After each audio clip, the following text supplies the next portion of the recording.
दोस्तों, ये कहानी है एक बड़े से शहर के एक मध्यम परिवार के 35 से 40 साल के व्यक्ति की है। उसके परिवार वाले पहले उनके दादा के होटल में लोगों को रोटी चावल खिलाने का काम करते थे। उसके बाद उसके पिताजी रोटी चावल दाल बना करके लोगों को खिलाते थे। जब उसके लड़के, जिसकी उम्र 35 से 40 साल के बीच है, वे अब ठेले में चावल रोटी और दाल लोगों को खिलाते थे। ये उनका परंपरा चली आ रही थी। होटल से सारे परिवार के लोगों का भरण पोषण और उन्हीं पैसों से उनके छोटे छोटे बच्चों के स्कूल फीस भी भरते थे।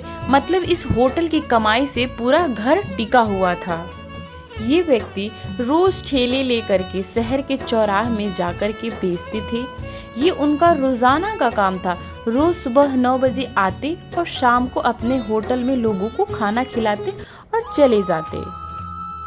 पहले 2-3 साल पहले जब वो लोगों को अपने ठेले में खाना खिलाता था तो बहुत झूठ बोलता था। यदि कोई नए ग्राहक उनकी होटल में आ जाए तो उन्हें बहुत झूठ बोल करके अपने खाना को उसे दे देता था।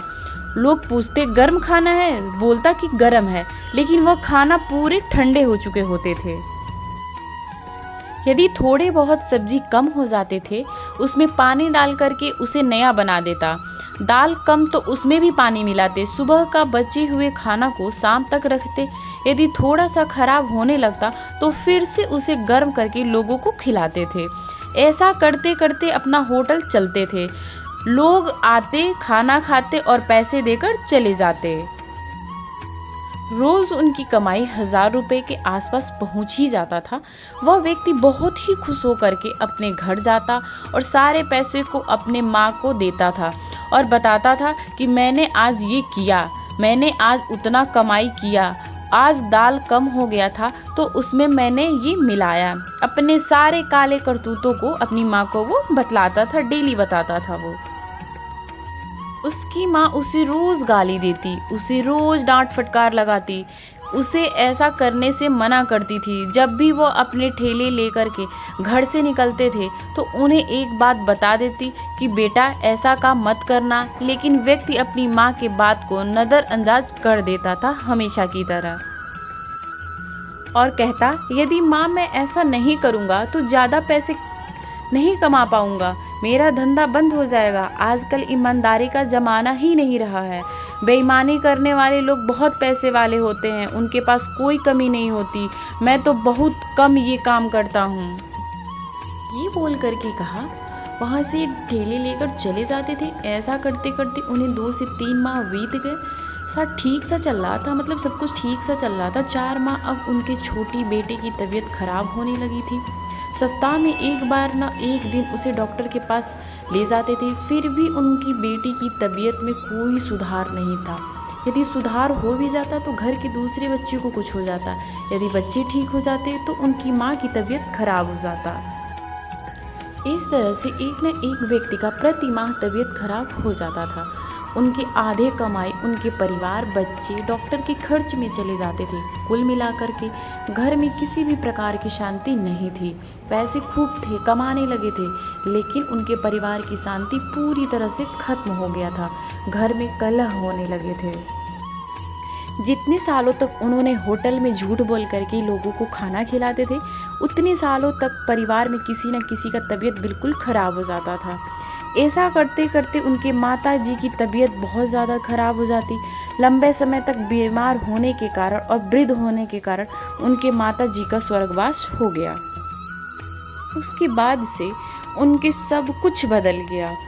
उनके ऊपर पूरे घर की जिम्मेदारी आ गया। उन्हें लगता था यदि घर में रहता तो अच्छा था। उसे सलाह देने वाला कोई नहीं है, उसे रोकने वाला कोई नहीं है। व्यक्ति अपने आप को बहुत ज़्यादा कोसने लगा। मैंने अपनी माँ को नहीं बचा पाया। कई बार तो वह व्यक्ति अपने ठेले पे बहुत ही ज़्यादा रोता था। ग्राहक के सामने अपने माँ के बारे में बताते हुए उनके आंखों से आंसू निकलने लगते थे।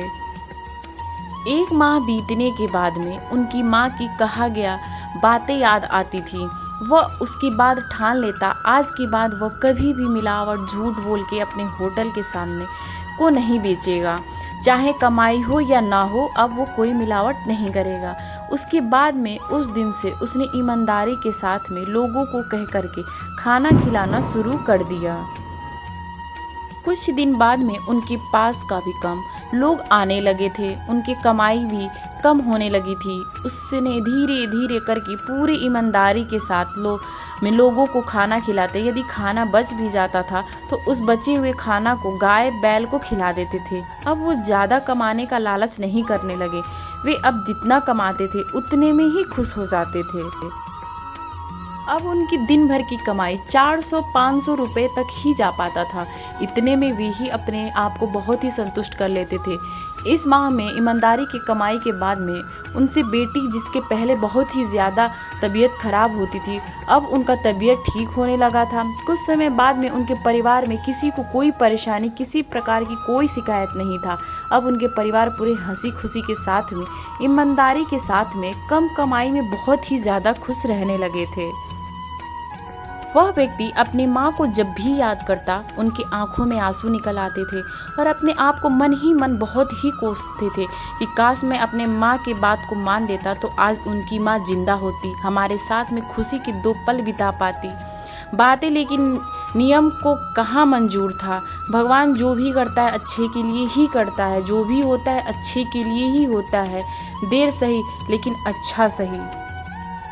इंस्पिरेशनल स्टोरी मैं आपको बता दूं कि दोस्तों, ये छोटी सी इंस्पिरेशनल स्टोरी हमें ज़िंदगी में बहुत कुछ सिखा जाता है। ईमानदारी के 1 रुपये की कमाई और बेईमानी के 1000 से कहीं ज़्यादा अधिक है, जिसकी कीमत समय आने के बाद ही दिखाई देता है, जो इस इंस्पिरेशन स्टोरी में दिखाई दिया है। इसलिए हमें हमेशा ईमानदारी के साथ में काम करना चाहिए, भले ही वे पैसा कम क्यों ना हो। आई होप आपको वीडियो बहुत ही अच्छी लगी हो, आप इंस्पायर हुए होंगे। तो मैं उम्मीद करती हूँ आप मेरे चैनल को सब्सक्राइब और वीडियो को लाइक करना ना भूलें। Thank you for watching.